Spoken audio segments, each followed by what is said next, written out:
Bonjour, bonsoir à tous et bienvenue dans Conseil. Comme beaucoup d'entre vous le savent, en mars 2019 sortira la prochaine collaboration de Tim Burton avec les studios Disney, à savoir Dumbo. Et à cette occasion, j'ai décidé de faire une vidéo sur un des tout premiers courts-métrages professionnels de Tim Burton et aussi un remake de mon tout premier conseil, à savoir Vincent.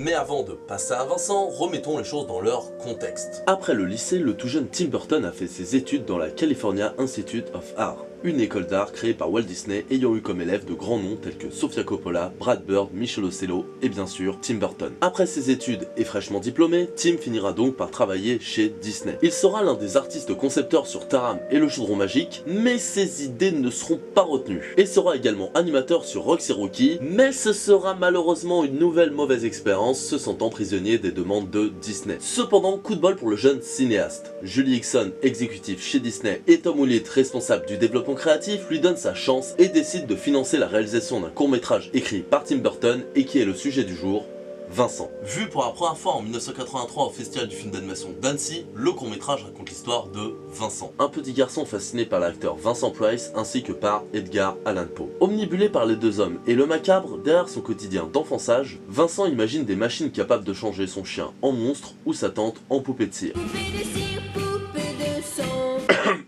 Dès le début de sa carrière, on voit que Tim Burton commence à développer son univers et plusieurs de ses sujets de prédilection. La stop motion, l'expressionnisme allemand, Vincent Price, Edgar Allan Poe, le héros artiste et marginal, ainsi que le lugubre mélangeant légèreté et macabre seront de la partie, mais voyons ça de plus près. Comme il le fera plus tard avec Edward au mot d'argent, Tim Burton a écrit ici une histoire assez simple dans son concept, mais qui par ce scénario presque candide permet justement de se concentrer sur l'atmosphère et sur les messages de l'œuvre.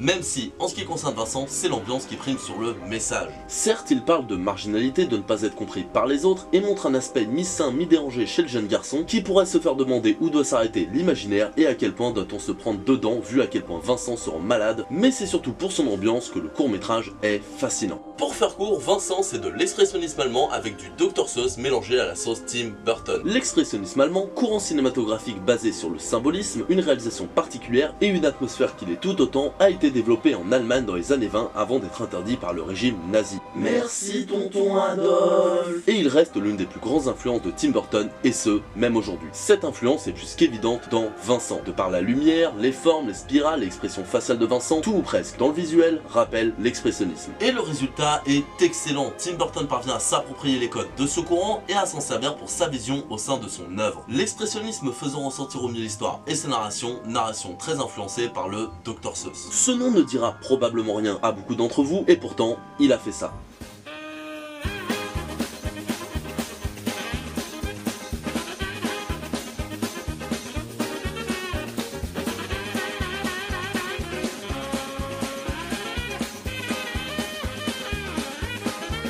Beaucoup moins connu de par chez nous qu'aux États-Unis, les histoires du Dr Seuss sont des pépites de poésie, de morale et de réflexion comme rarement vues à ce jour. Et on ne peut pas dire que les adaptations au cinéma de ces livres lui fassent honneur.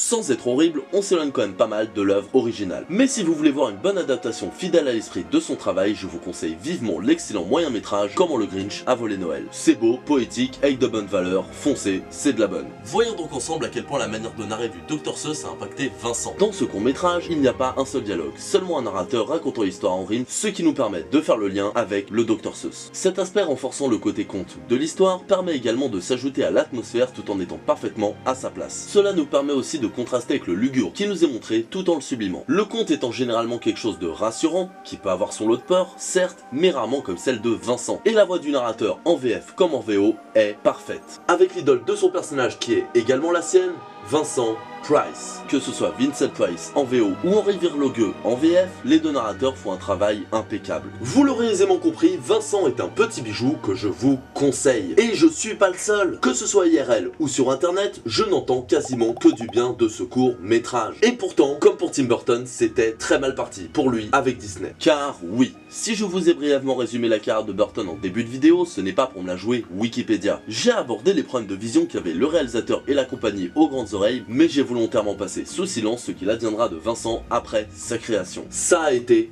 catastrophique. Même si plusieurs gros bonnets de Disney croyaient au potentiel de Tim, l'entreprise en elle-même, elle ne voyait pas forcément d'un bon oeil ce court-métrage noir et à l'ambiance gothique. Ce qui est quand même ironique quand on voit à quel point Disney utilise l'étrange dalle de Mr. Jack juste avant Halloween. Ce qui fait qu'en festival, Vincent sera retiré de la circulation au bout de 2 semaines et ne ressortira que comme première partie de l'étrange dalle de Monsieur Jack et Tex, un autre film de Disney. En conclusion, que dire? Mis à part de vous répéter devant Vincent, je n'ai que 2 choses à dire. Faites ce que vous aimez et restez vous-même. Les débuts de Tim Burton et le message de Vincent nous montrent que rien n'est défini à l'avance. Un court-métrage comme Vincent a fini par trouver son public, tout comme n'importe quelle œuvre peut finalement se retrouver appréciée malgré des mœurs contraires au moment de sa création. Alors créez, faites selon votre cœur, votre instinct, ce qui vous semble le mieux à vous, et continuez.